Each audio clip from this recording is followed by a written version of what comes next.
görüntüler Avrupa Birliği Parlamentosu'ndan.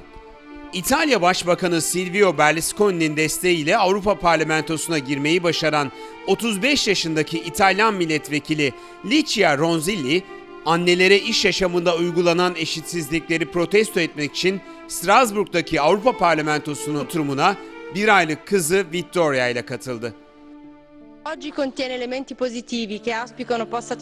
Vittoria yaptığı kısa açıklamada, hamilelikte, işte, ailede hor görülen tüm kadınlar adına kızımla buradayım. Avrupa Parlamentosu'nun da annelere özen göstermesini diliyorum dedi. Lucia Ronzilli bebeğiyle yaptığı eylemde çalışan kadınların sorunlarını Avrupa Parlamentosu'nun gündemine taşıyordu. Türkiye'de benzer bir eylemi ne zaman görürüz bilinmez ama benzer sıkıntıları Türkiye'de çalışan kadınlar her gün yaşıyorlar. Başbakanlığa bağlı Kadın Statüsü Genel Müdürlüğü tarafından hazırlanan Türkiye'de Kadının Durumu 2010 Aralık raporunda kadınların eğitim, sağlık, çalışma hayatı, siyasete katılımındaki durumlarıyla şiddet sorunları ele alındı. Kadınların iş gücüne katılma oranı 1990'da %34.1, 2002 yılında %26.9, 2004 yılında %25.4 olarak gerçekleşti. Bahçeşehir Üniversitesi Ekonomik ve Toplumsal Araştırmalar Merkezi'nin yaptığı çalışmaya göre Türkiye'de kadınların iş gücüne katılımı TÜİK verileriyle 2009'da %26 seviyesinde.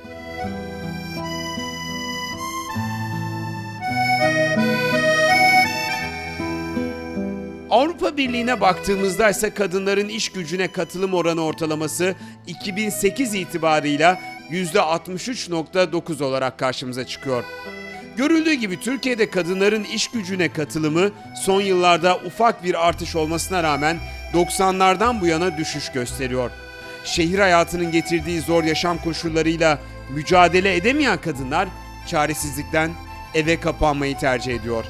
İşte bu çaresizliği değiştirmeye çalışan isimler fark yaratan olarak karşımıza çıkıyorlar.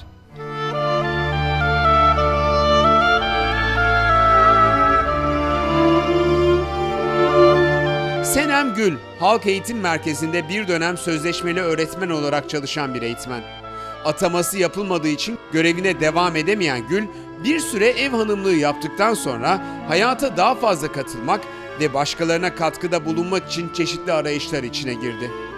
2002 yılında Kadın Emeğini Değerlendirme Vakfı'nın kooperatifleşme sistemini model alarak çalışmaya başlayan Gül, uzun uğraşlar sonucu ilk adım işletme kooperatifini kurdu.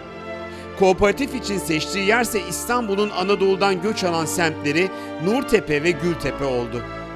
Senem Gül önce İstanbul'a göçle gelen, şehre uyumda problem çeken ev kadınları için kolları sıvadı. İşe ilk olarak bu merkezde kadınlara yönelik eğitimler vererek başladı.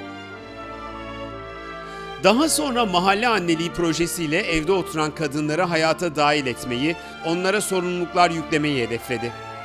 İlk Adım Kooperatifinde gönüllülerle birlikte Nurtepe ve Gültepe'de yaşayan kadınlara iletişim eğitimi, bilgisayar eğitimi, çevre bilinci, liderlik gibi konularda medeni cesaretlerini arttırıcı eğitimler verdiler.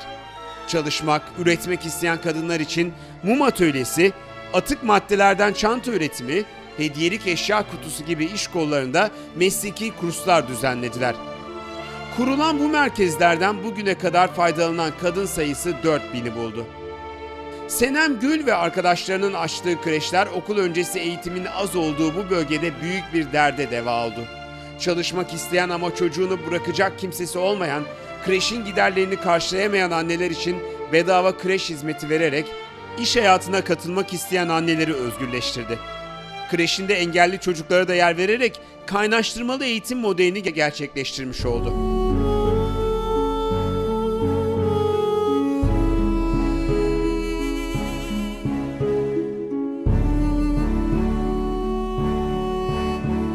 Senem Gül arkadaşlarıyla birlikte karınca misali adım adım bir kooperatif kurdu. Sokağa çıkmayan, hayata katılmayan kadınları gündelik yaşamın içine kattı. Eğitim almalarına, iş kurmalarına yardımcı oldu. Hem girişimci kadınlara örnek olacak bir hikayeye imza attı, hem de mahallesindeki kadınların hayatında kocaman bir fark yarattı.